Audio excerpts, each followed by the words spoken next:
Halo teman-teman semua. Nah, ini adalah salah satu candi yang ada di Prambanan, yaitu Candi Brahmana.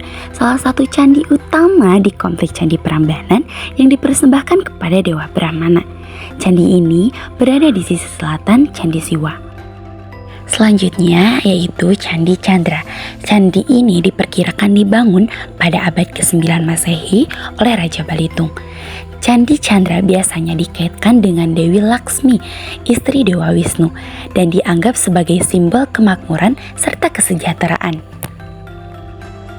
Selanjutnya yaitu patung Nandi atau patung sapi yang menjadi kendaraan atau pahana dari Dewa Siwa dalam agama Hindu.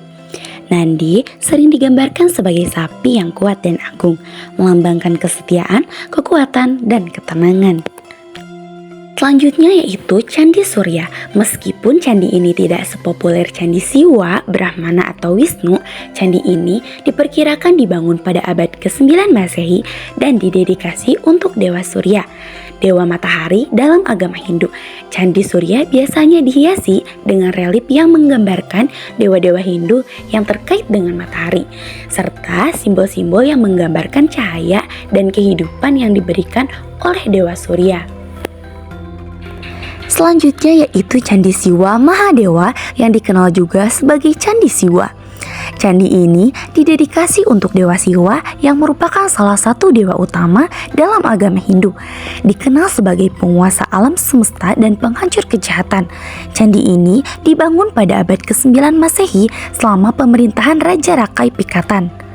Candi Siwa Mahadewa juga dihiasi dengan berbagai relief yang menggambarkan kisah-kisah dari epos Hindu seperti Ramayana dan Mahabharata. Candi ini menjadi simbol kekuatan dan kebijaksanaan Dewa Siwa dalam menjaga keseimbangan dunia.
Mandolo Sono ya.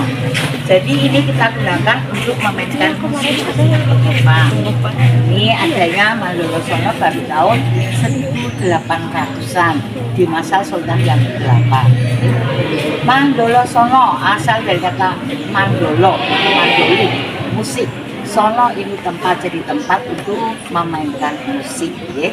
Nah, untuk berbagai bangunan di halaman utama ini banyak seperti ini sebelah sana itu ada gedung yang warnanya kuning, namanya gedung kuning ya.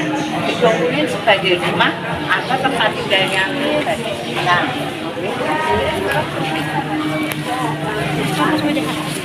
Jadi di belakang dari gedung ini ada dua bagian. Yang satu namanya Kaputren, yang dulu merupakan tempat tinggal istri beliau sebagai selir. Lalu yang sudah di kanan itu namanya Keraton Kilen. Ya. Ya ada juga, tetapi selir ya 1, 2, 3 acara-acara ritualnya keraton seperti acara perkawinan sudah sengaja, halal bihalal, ya. Lalu ada juga menerima tamu yang sifatnya sejajar dengan sultan, ya. Itu di ruang ini. Yuk kita lihat lagi ketiga. Lalu yang sempurna tertandu tenaga manusia. Jadi zaman dulu seperti itulah kendaraan kita. Kalau Putri Sultan dipinang oleh pihak orang biasa menggunakan kendaraan tandu. Tapi kalau sama derajatnya menggunakan kereta. Nah, tapi untuk saat sekarang seperti mulai sultan yang ke-9 untuk tandu sudah tidak lagi kita gunakan. Berat ya, itu kalau ditandu berapa orang itu yang nandunya? Ya kalau ini kecil ini 20 orang. Oke. Nanti kalau ada yang besar itu paling 30 orang. Nah nanti yang di dalam hanya satu mempelai, putri. Kalau yang besar itu 2 mempelai, putri. Pengantinnya? Pengantin ya, pengantin putri. Iya.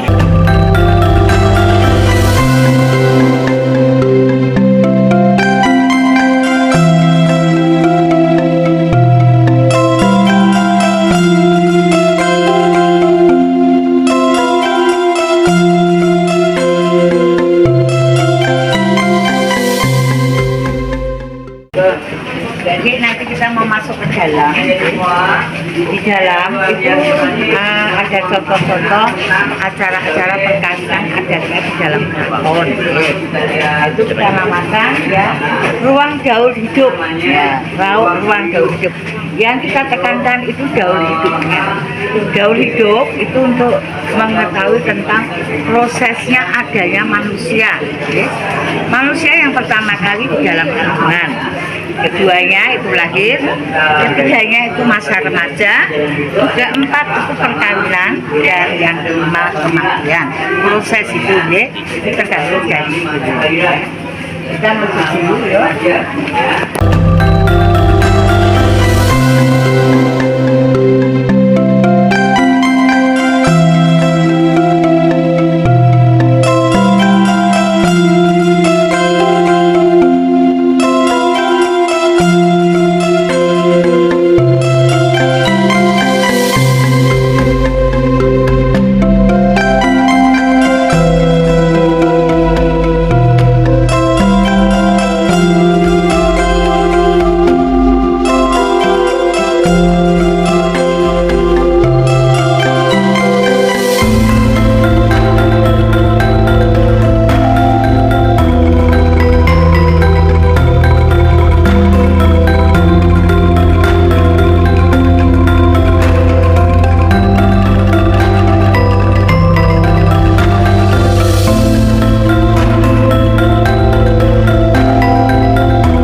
Kami ucapkan selamat datang.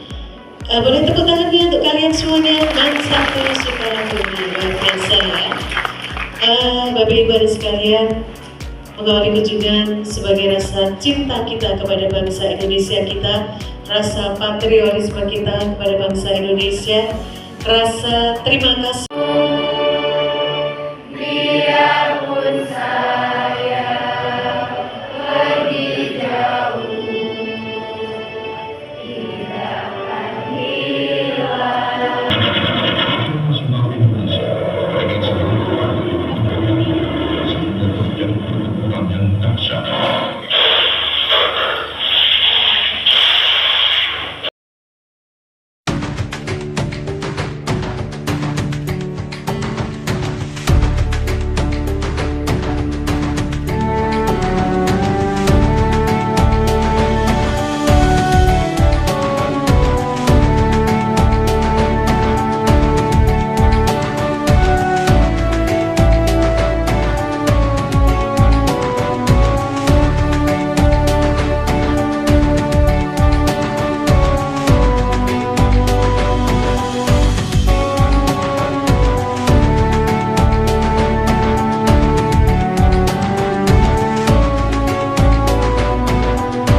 Ini ada ayam kecap kayaknya, terus gudeg, ada telur, nggak tahu pokoknya pindang nggak sih, pindang, terus sama ini tempe.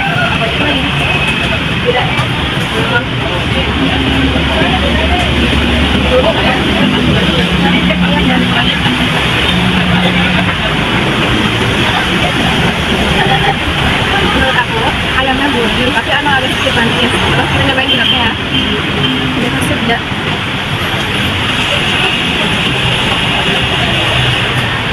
Menurut aku rasa gudegnya itu beda banget sama yang ada di gudeg Jawa Barat. Gudeg Jogja ini rasanya lebih dominan manis, dominan lebih manis. Terus sini ada telurnya lembut banget.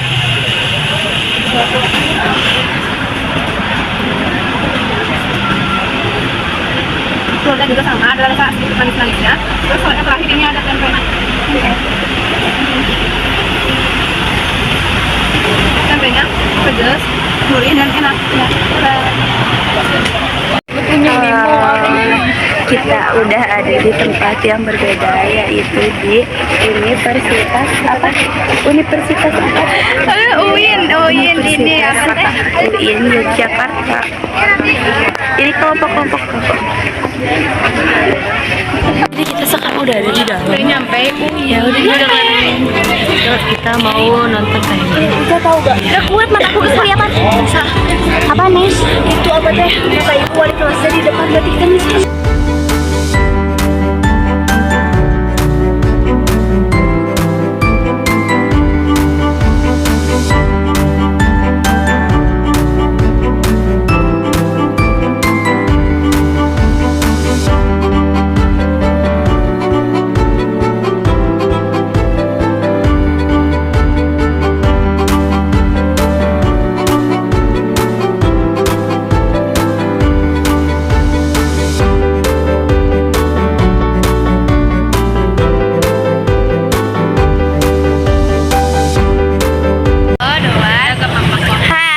Jadi kita hari ini terakhir kunjungan untuk hari ini yaitu di Jalan Malioboro.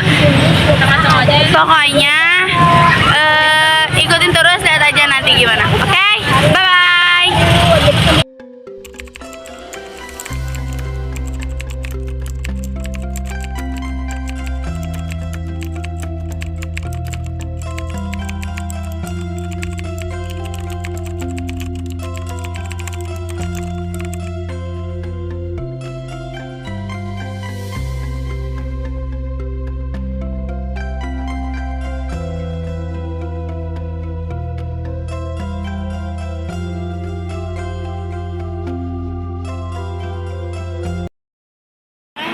Halo semuanya, sekarang aku lagi ada di rumah makan Raos Jogja.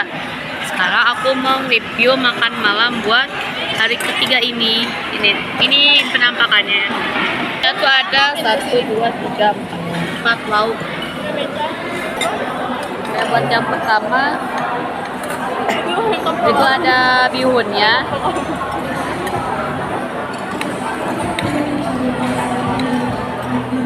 Menurut aku ini tuh bihunnya sih kurang bumbunya, jadi kurang masuk. Terus yang ketiga ada kayak capcay gitu ya, tambahin bakso. Kamu kerja keinget yang itu ya? Itu kamu di teteh sama sedih. Apanya? Tuh capcaynya kayak putih banget gitu, kayak kurang bumbu, tapi masih enak karena baksonya. Ketiga itu ada goreng tempe.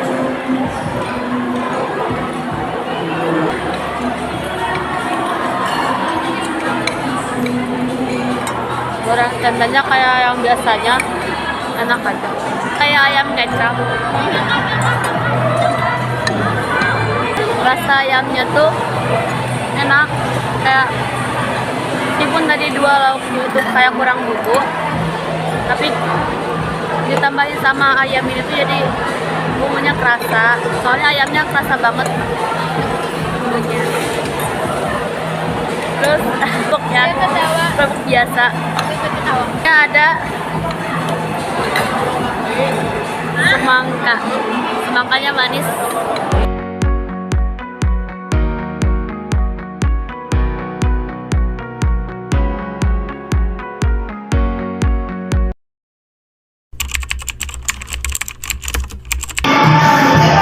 Sekarang aku mau nge-review sarapan di MMUGM ini yang kedua.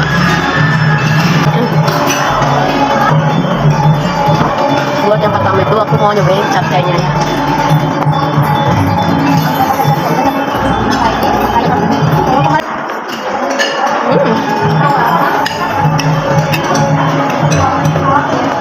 Rasanya sama kayak yang sebelum-sebelumnya. Kayaknya kalau di Jogja emang capcay itu rasanya kayak betul banyak bumbu. Jadi kayak fokusnya pada rasa sayur itu sendiri. Bahan kayak saya goreng cabai biasa saja kayak umumnya. Dan gorengnya enak, beda bumbunya tuh rasa sampai ke dalam. Makanan berikutnya semangka lagi. Always semangka.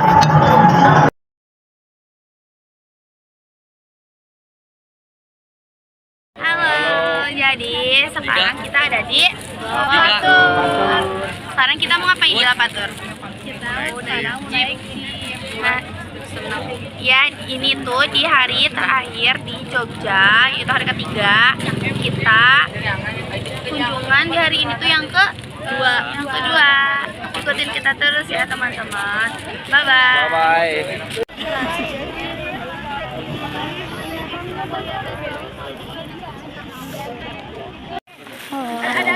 Sekarang kita udah menuju ke tempat buat naik jeep. Lumayan jauh guys, enggak sih, enggak jauh. Kita naik jeep. Kita terus jalan ke bawah biar bisa naik jeep. Jadi gak naik di atas, jadi langsung kitanya ke bawah. Oke. Ayo. Harus duduk ya. Pengen foto ih. Pengen foto dulu atau siapa ya foto ih? Ini tahun seberang. Lanjut, sekarang kita ada di lokasi museum ini Sisa Hartaku. Jadi sekarang kita keliling museum dulu. Oke.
yang lainnya pada di sana nih. Gak tahu ya. Tuh udah pada duluan. Jadi sekarang kita ada di lokasi terakhir, yaitu Di Candi Borobudur. betul. Jadi sekarang itu kita ini terakhir banget kunjungan ya. Jadi terakhir kunjungan itu ya ke Candi Borobudur. Soalnya tadi rada telat-telat dikit di Iya. Lapatur. Ya gitu loh teman-teman. Bye bye.